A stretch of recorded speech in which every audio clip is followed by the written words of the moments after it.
अस्सलाम वालेकुम। आज हम बात करेंगे कमर के दर्द के बारे में।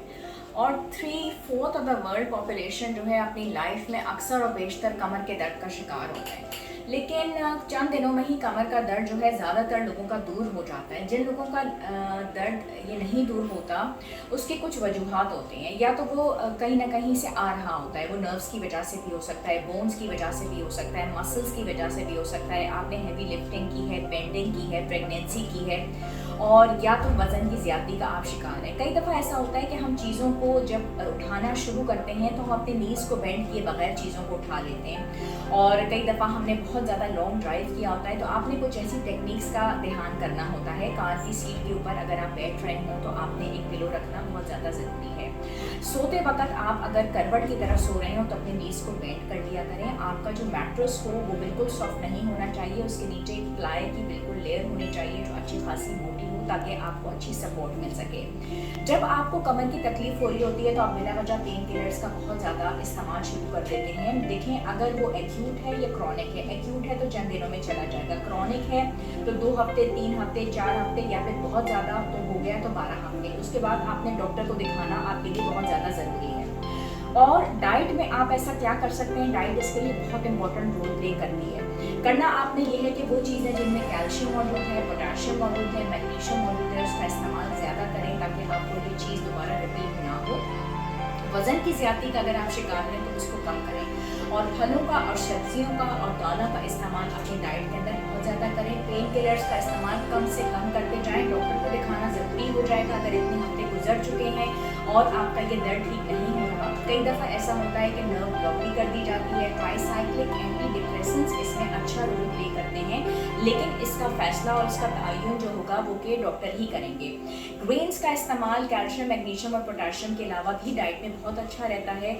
और एजुकेट करना, काउंसलिंग करना लोगों की कि किस तरीके से उनकी मूवमेंट्स होनी चाहिए, किस तरीके से कुछ दिनों का बेड रेस्ट अगर वो बहुत उनकी हेक्टिक शेड्यूल है वो इसमें बहुत अच्छा रहता है।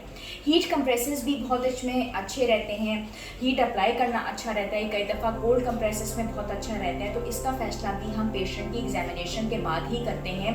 और कई दफ़ा ये पेन रेफर भी हो रहा होता है, यानी कि पेशेंट्स को अगर एंकाइलोजिंग स्पॉन्डिलाइटिस था, ऑस्टियोपोरोसिस का शिकार थे, आर्थराइटिस का शिकार थे, पेप्टिक अल्सर का शिकार थे, कोई ना कोई उनको चोट लगी थी, एक्सीडेंट था, ट्रॉमा था, तो उसकी वजह से भी ये उनका पेन रेफर्ड हो रहा होता है। तो इसकी तशखीस करना बहुत ज़्यादा ज़रूरी है। और अक्सर और बेशतर मैंने कहा कि ये पेन खुद ब खुद ख़त्म हो जाता है, यानी कि चंद दिनों में ही ये ख़त्म हो गया।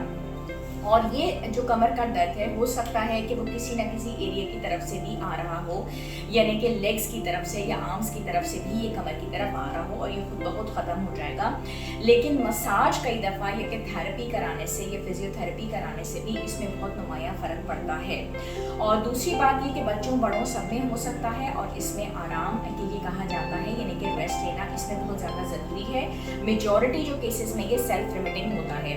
उसके अलावा डाइट में जो बहुत इंपॉर्टेंट रोल इसके अंदर प्ले किया जाता है कुछ चीज़ों का, उसमें यह है कि सूरज की रोशनी हासिल करना बहुत ज़्यादा ज़रूरी है। दूध का इंटेक आप बहुत अच्छा रखें। और अगर जो लोग पानी की कमी को पूरा नहीं करते, यानी कि पानी का इस्तेमाल अपना अच्छा नहीं रखते डाइट के अंदर, वो अपने हाइड्रेशन लेवल्स को सही नहीं रखते, हाइड्रेटेड नहीं रखते, तो तब भी कमर का दर्द या प्रॉब्लम जो है वो शिकायत उनको रह सकती है, क्योंकि उनके जिस्म की जो तकलीफ होती है वो बढ़ जाती है। तो बाकायदा टाइम टेबल बना लीजिए अपना, या अलार्म लगा लगा के पानी की जो इंटेक है उसको पूरा किया करें। बहुत सारे लोग हील्स का इस्तेमाल अपनी डेली रूटीन में बहुत ज़्यादा रखते हैं। ख़वातीन को बहुत शौक़ होता है हील्स के पहनने का, उसकी वजह से भी उनको कमर का दर्द रहता है। कोशिश किया करें कि फ्लैट शूज़ पहने या ऐसे शूज़ का इस्तेमाल करें जिनकी हील्स बहुत छोटी हों। और अगर उन्होंने कई दफ़ा बहुत बड़ी हील्स का इस्तेमाल किया है तो उसके बाद भी उनको बैक पेन रह सकता है, तो कोई 1 या 2 दिन का रेस्ट ले लें तो इंशाल्लाह उनके कमर के दर्द की जो तकलीफ होगी वो दूर हो जाएगी।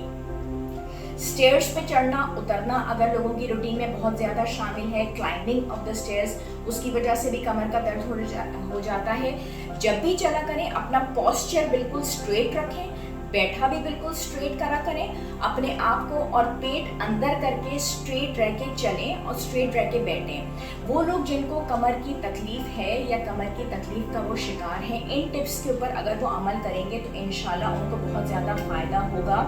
और दूसरी जो इम्पोर्टेंट बात है उसमें ये है कि जब भी आप लेटा करें तो बिल्कुल स्ट्रेट नीचे बैक पे लेटें, और तकिए को अगर अपनी नीज़ के नीचे वो रख लेते हैं तो उससे भी कमर की जो तकलीफ है उसमें बहुत ज़्यादा फ़ायदा होता है। मसल्स वो शेप में आते हैं। ड्राइव करते हुए भी बिल्कुल स्ट्रेट बैठें, पेट को अंदर करके बैठें। डाइट का बहुत ध्यान रखें, पानी का इंटेक अपना बहुत अच्छा रखें, और अपने पेट के बल नहीं सोएं, उससे कमर की तकलीफ जो है वो बढ़ जाती है। इम्पॉर्टेंट बात यह है कि आपका मैट्रेस बहुत ज़्यादा फर्म होना चाहिए। खुश रहिएगा, दुआ में याद रखिएगा, और इंशाल्लाह फिर नई टिप्स के साथ हाजिर होंगे। जब तक के अल्लाह हाफिज़ एंड बाय।